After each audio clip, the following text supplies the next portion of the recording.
The talk of the town today is trade war. We had the president tweeting about it this morning, saying trade wars were good. When I talked to you a few months ago, you said, actually, we're already in a trade war. I guess my first question is, whom are we at war with? Well, let's give you a little bit of perspective. Ever since World War II, the United States has been making unilateral concessions. Most recently, the big one was admitting China to the WTO. China is not playing by the rules of the WTO. They subsidize product, they dump product, they violate intellectual property rights, and they're not the only one. In the case of steel, there's global overcapacity of hundreds of millions of tons, of which about half the overcapacity is China, but the other half is various other countries. So there is a significant problem of dumping steel and dumping aluminum into the U.S. That has cost us probably 100,000 jobs between the two industries. So what the president is trying to do is to level the playing field and bring jobs back to U.S. This is about jobs. That's the real purpose of the whole thing. And it's also about national security as defined by the 232. That's the legal basis for putting these particular tariffs on.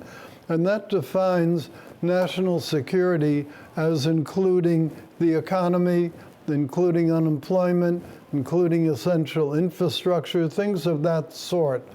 So it isn't just military security, it's national security defined that way.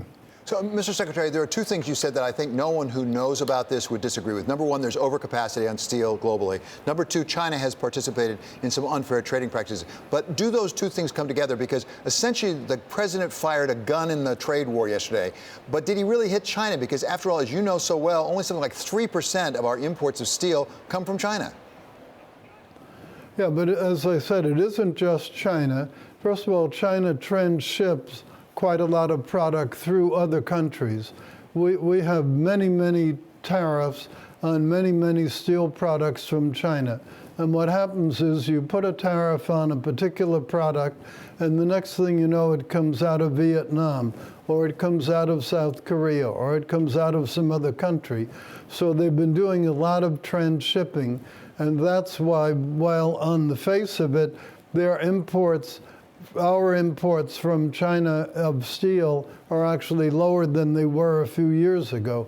But that doesn't tell the real picture. And it also doesn't tell the picture of Chinese steel displacing steel in other countries, which they then have to dump onto the market. We are the world's largest import market for steel, and that's why we are the most vulnerable. So, Mr. Secretary, doesn't the tariffs that have been imposed yesterday likely affect Canada and Mexico much more than they do China? Because after all, I think something like 30% of U.S. exports of steel come from Canada. Did we really hurt Canada worse than we hurt China with this action yesterday?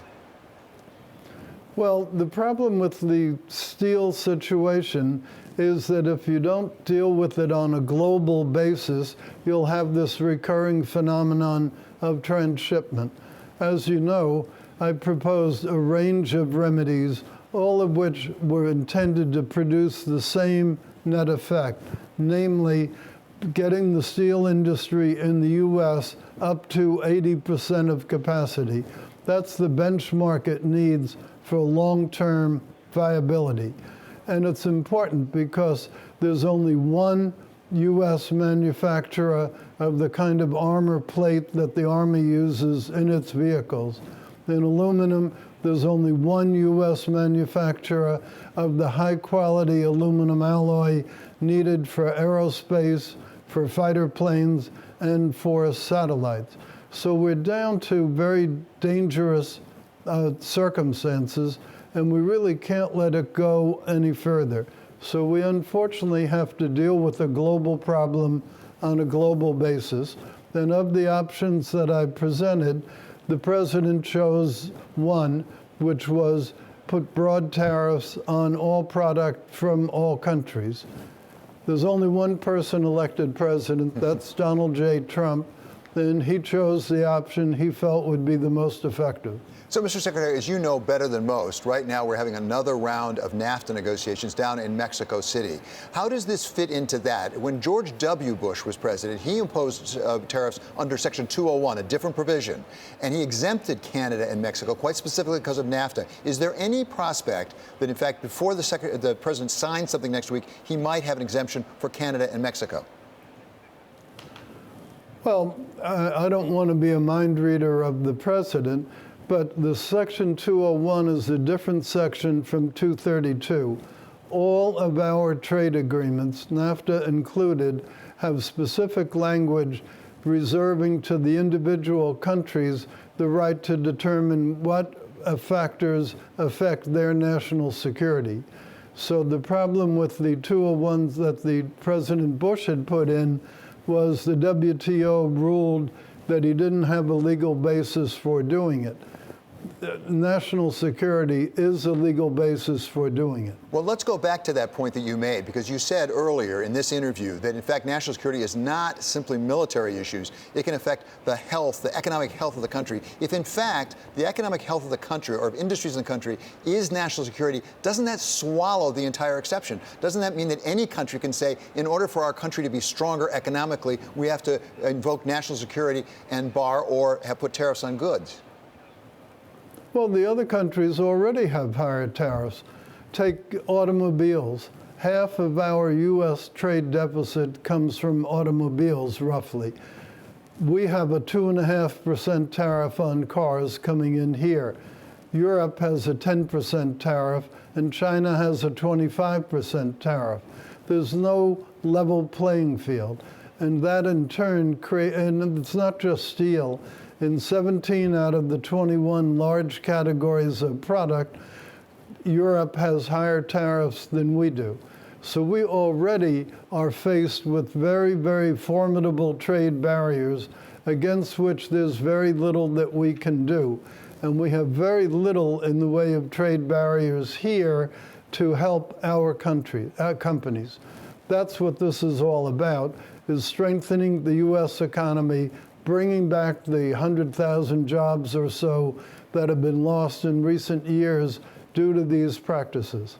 Mr. Secretary, let's talk about the reaction thus far, because the strongest reaction we've seen is actually from what we traditionally think of as our allies and our friends, people like the EU, people like Canada. China has been relatively subdued. What is the chance, what is the concern that China may actually be benefiting by this? Because the United States will be pitted against our allies, as China, as I've said, is not really that affected because they don't export that much steel or aluminum to the United States in the first place.